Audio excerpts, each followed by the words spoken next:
people in power like power, and people in power like to maintain power and like to be able to work within the frameworks that they have enabled into them. And then there are people, in the case of, you know, under the Bush doctrine, that were looking to expand their power to, you know, the benefit of the neocons. So it's one of those things where the more erosion of the entire democratic structure that you have in the United States that takes place, you don't see a consistent pattern of the Democrats coming in and then instantly reversing everything bad. Guantanamo is still Guantanamo. You know, you might get promises, you might get, you know, Obama definitely said numerous times that he was going to close it down, but like, it still hasn't happened. All right, I want to hear about Project 2025. All right, y'all, welcome to the show. I have a really fun one for you today, if I'm being honest. So we're going to start with something serious. I have to break down for you what's called Project 2025, which is an amalgamation of right-wing think tanks. They got together and they decided, here's the agenda for the next Republican president. Now, they're all thinking it's likely going to be Trump, but even if it's not Trump, if it's DeSantis or Vivek Ramaswamy, they have a plan to hit the ground running and get their policy objectives accomplished very quickly. So I need to lay out for you what those policy objectives are. And I got to be honest, this is terrifying. This is the far right being more organized than we've ever seen them before. And there's organizational structure, and they basically have a government in waiting. So that the second a Republican gets elected, in the first 180 days, they can go in there and clean house. So we're going to talk about that. I'm going to lead with that in just a second. We also have an impeachment inquiry into Biden has officially been launched. We'll talk about that. I have some reaction from Democrats, and then Just want to know about Project 2025. Okay. Ominous, creepy sounding thing. And you know what? It is ominous and it is creepy. What this is an amalgamation of right-wing think tanks got together. Literally dozens of right-wing think tanks. They put aside their differences, they got together, and they released a 920-page document. And in this document, they lay out, all right, here's our plans moving forward. Here's what we're going to do. Sync is off. What do you mean sync is off? As in, I'm delayed? I'm always delayed on the stream because of the AI to filter out background noise. Second that we get a Republican president in office. So let me go ahead and show you some headlines on this here. Salon says, dark right-wing network recruits MAGA army to replace 50,000 federal workers. Trump plans to purge. It's fine for me. It's fine for me. It's in sync for me. It's in sync for me. I think it's just you, Fragwitz. Project 2025 is extremist new plan to set fire to our democracy. Watchdog group warns. There's an article about this in PBS as well. Conservatives aim to restructure U.S. government and replace it with Trump's vision. So they had a little gathering in late August. I want to show you in their own words what they're in favor of. By the way, credit to a friend of the show, Humanist Report, Mike Figueredo. Listen to, in their own words, what they want to do here. We are going to be prepared day one, January 2025, to hit the ground running as conservatives to really help the next president. This task in 2024 is too big for any one think tank. This has to be a movement. And what we've done is use our convening power heritage to bring the entire movement together. But what we're doing... Note all these names coming across the screen.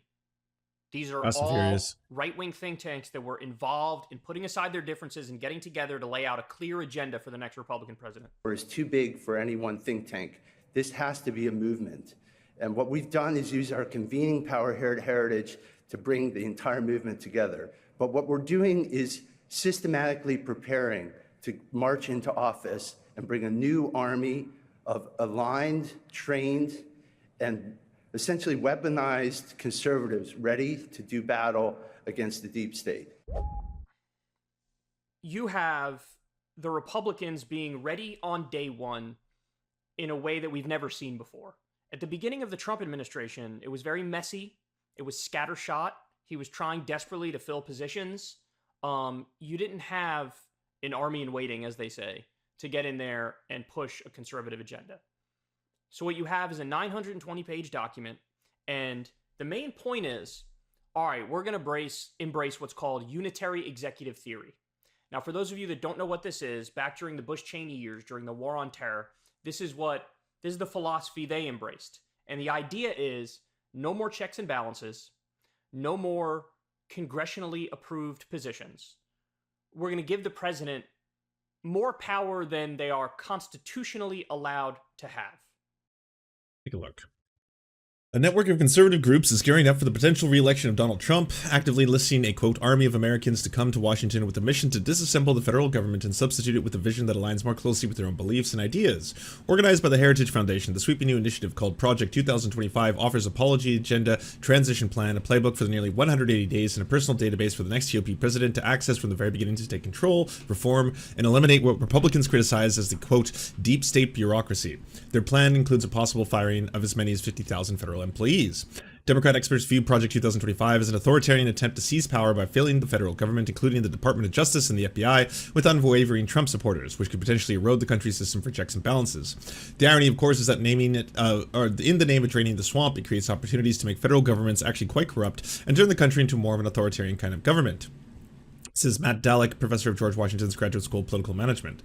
One of the most important bulwarks of democracy is the career of federal civil service, he added. Civil servants often have decades of experience inside their agencies and provide knowledge of policy and law and federal government that enables them to serve the public. The country relies on these people to not only enact administration or presidential priorities, but also enact laws to fulfill their oath of office. He pointed to one of the dangers of this project, which includes the purging of federal employees, as he describes it. In basically one fell swoop, if the plan were to be implemented, we would, as a society, lose many of the people who help the federal government function, and also the people who are not subjected to the whims of the president. It would make it difficult for agencies like the FBI, Department of Justice, and the CIA to carry out their nonpartisan missions and to fulfill their oath of office and oath of the Constitution, Dallek explained. This alone makes me really worried that there's going to be a whole bunch of like confused leftists who believe that the solution to all of this is aligning with the right from time to time, because they're like, oh look, someone is proposing a plan to eliminate all of these organizations that we have historically been oppressed by, which is not a lie in any way, shape, or form, but then ignoring what the goal of the project itself is.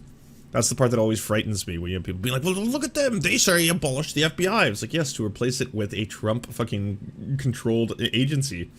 By replacing federal employees with like-minded officials, Trump-era conservatives are planning to remove the federal employees whom they perceive as obstacles to the president's agenda. This would avoid the pitfalls of Trump's first years in office. Project 225 is extremist. It's the newest plan to set fire to our democracy, says Kyle Herring, a senior advisor of the left-leaning government watchdog group Accountable. They told Salon it would allow far-right groups like the Heritage and Conservative Partnership Institute to implement their dangerous wish list with no regard for everyday Americans. In this instance, what they're saying is they want to reclassify federal employees to what's called Schedule F employees. Now, what that does is... yeah, deep rumble. Remove the stone of shame and attach the stone of triumph. Exactly. It allows them to fire That's workers the perfect metaphor. with impunity. And they plan to fire at least 50,000 of them. So... normally, you'd have these career civil servants who have some degree of protection, but making them Schedule F means they basically have no more protection and they can be fired. Now, Trump previously had put into place Schedule F, but he just didn't act in a unilateral fashion to fire, 100,000 plus federal employees. This time, that's exactly what they're planning to do. Invoke Schedule F, fire at least 50,000 employees. By the way, Biden, when he came into office very early on, he replace the categorization of the federal workers as Schedule F to give them their civil service. And would the Dems even fall in line? I wouldn't say universally, obviously, but I think it's like anything else. The problem with, I think historically, the expansion of state power in the United States, a very clear example would be post 9/11, the Patriot Act. If you told both Republicans and Democrats about what the actual range and extension of the Patriot Act was going to do, especially to minorities, basically anyone who resembles remotely a brown person, being able to suddenly be detained, questioned, and potentially tortured or deported without due process, that is a disgusting and dramatic expansion of state power.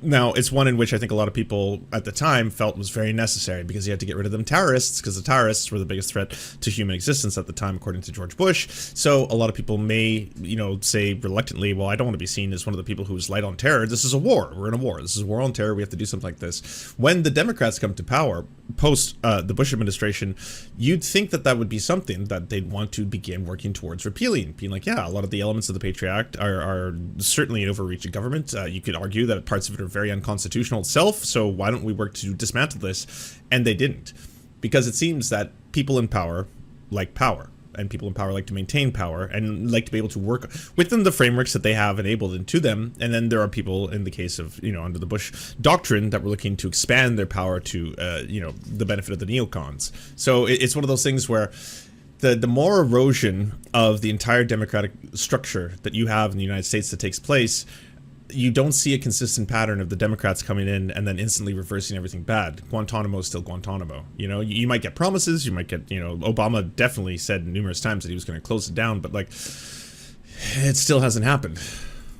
Status back and protect them. Trump or any Republican is going to come in there and do the opposite. Make them Schedule F, fire them. So what does that mean functionally? Well, it means they're going to totally dismantle the administrative state. So no more EPA, or a functionally destroyed EPA that doesn't do EPA stuff. No more Department of Justice, or a Department of Justice that's directly under the control of Trump in a way where, even think about last time when he was trying to steal the election. He told Bill Barr, he was pressuring Bill Barr to use the Department of Justice to his advantage. And Bill Barr refused. He said, no, I'm not going to do that because this isn't true. This isn't right. They want to make it so that you have a total Trump sycophant and lackey who is completely under the thumb of the president. So no agency, even in theory anymore, would be independent. Every agency would be under the thumb of the president in a way that's more direct than we've ever seen before. So they want to get rid of the Department of Education. They want no more Consumer Financial Protection Bureau. They want no more Department of Health and Human Services, no more Department of Labor. It is an outright assault on the entire administrative state. Now, in the document, they go further and they lay out other policy priorities. So one thing, which is, again, beyond terrifying, is not only do they want to gut environmental law, you know, Clean Water Act, Clean Air Act. Trump already sort of weakened them massively. Biden came in and reversed that. But they not only want to weaken them massively, they want to make it so that not only do we not have EPA protections, they want to ban individual states, even blue states, from doing their own environmental laws. Think about how extreme this is. They are absolutely, positively, highly organized. All these groups put aside their differences, got together, organized, released a 920-page document. Hey, Tim, thank you, XZ Fresh, for gifting the tier 1 sub to Angitia Canadian. I appreciate that. Very generous. And they're ready to hit the ground running. Other things they lay out in there, there's a lot of Christian theocratic elements where they talk about putting the family at the center of American life again. There's definite shots at the LGBTQ community. They view it as degeneracy and a perversion. And that, again, that's laid out clearly in the document. They want to criminalize abortion. That's obvious. All of them have always wanted to do that. But they want to even bring it to the point where they would criminalize sending abortion pills by mail. This is an overreach the likes of which we haven't seen. They say in the document they want to outlaw pornography. So this is basically a right-wing fever dream come to life. Or maybe I should say a right-wing wet dream come to life. And they lay it out in crystal clear detail, and this is something that should be a shot in the arm to anybody who's moderate, centrist, center-left, on the left, whatever. Even moderate Republicans, honestly. Because this, I think, would offend the sensibilities of reasonable Republicans. That the real goal here is to basically do an authoritarian takeover of government, do it in the image of Trump. Kyle needs to tell this to Joe Rogan. First off, Kyle is not confrontational at all when it comes to Joe Rogan or calling out Joe Rogan's bullshit. It's obviously a pretty big annoyance. But the other thing is that, like, I think Joe Rogan would find parts of this to be fucking awesome and epic. Joe Rogan has been completely mind poisoned into thinking the cause of so many problems is the government itself. Like, just listen to the way he speaks to people. That recent interview he did with Oliver Anthony, where he's talking to Oliver Anthony, and then he's like, people say you should tax the rich, and that's going to solve all the problems. So it doesn't. It just doesn't. Because, government's not good. We can't even have, fucking the mail delivered on time. Government's the worst. So, and then you get all these people who, just take the tax money, and then they buy fudge rounds with it, you know? You get all these welfare recipients on fudge rounds, and no, man, taxing the rich isn't going to work. And it's that's just not factually accurate at all. It sucks that you've been so fucking concentratedly mind poisoned into believing something like this, but fuck me, that's just not true. Make it so there's no checks and balances. Make it so there's no ability to rein him in when he goes too far, and make it so there's a far right wish list that gets implemented, and they do it again within the first 180 days. So this should really wake you up to the reality of what we're dealing with here, man. This is dangerous. This is dangerous. And who's to say that if they win and they carry this out, who's to say that in one Democratic administration after this, you'd be able to fix all these problems? If you totally destroy the EPA and the DOJ and the Department of Education and the Consumer Financial Protection Bureau and Health and Human Services and the Department of Labor, if you totally destroy all those, it's more than an 8-year project to rebuild them and make them functional again. If you fire 50,000, 100,000 civil servants, people that actually carry out the policy agenda, it's hard to fix that in one term or 2 terms from a Democratic president. So this unitary executive theory is honestly terrifying when you talk about it in the hands of a far-right government. And they're not papering over it, man. They are very straightforward and direct with what they want to do. So you've been warned. You've been warned. Yeah, I mean, the other really shitty thing about this is that it's actually not surprising at all to me. It's not the only activity and organization. This one is being done on a very corporate level. You got to understand this is being done by, again, Christian far-right organizations with deep pockets, lots of money to spend on this kind of stuff where they want to obviously enact very powerful anti-government initiatives and anti-fucking minority initiatives, target LGBTQ plus people, target Black and Indigenous Americans, and like they consistently have a playbook akin to, let's distract you from the actual causes of your problems, and let's continue to say that the solution is for us to remove all of the bureaucracy, because it's just, this is all the dead weight. You'll never once hear any of them question the amount of money spent on defense in the US, you know? Like, they never call that, like, there's a fucking government program, if ever there was one. Holy shit. Fucking nearly $1 trillion every year to maintain this global empire fucking war machine. That never calls into question. That's not too much government overreach. And that one encompasses everything. That one has medical programs. That one has living programs, food programs. Like, soldiers are housed, soldiers are educated, soldiers are fed, and soldiers have fucking doctors. That's one of the reasons a lot of Americans become soldiers. Because, hey, it's all the things the government doesn't provide me. But the military, aka a massive government program, will. Yeah, I'll get housing, I'll get a post-secondary education. You know, after my service, maybe I can get into a field that I wanted because I, again, got a lot of education in a very difficult field to get into. That's a career pathway for a lot of people, and that's with intent. But you'll never hear the Heritage Foundation be like, well, this is a bureaucratic nightmare. Overspending. We spend way too much on the military. Doesn't matter if it's the Democrats or the Republicans. Everybody's down with that massive-ass government spending program. I'm not against a lot of concepts of that. I'm not against the idea of having government programs that provide housing, food, education. I just don't need that to be attached to the war machine part. That's the part of it that obviously I would want to separate from the rest. Do you enjoy the Serfs but prefer not to have to use your eyeballs? Many are saying this. Well, we've got the solution for you. It's the Serf Times in podcast form. Available on most major podcasting networks now. If you enjoy it, please consider leaving a good review and feedback because it really helps the show out, apparently, and it's free, just like the podcast. Thank you so much for watching, everybody. This show is produced by amazing people like you, and if you want to help us out, please consider donating over at patreon.com/theserfs.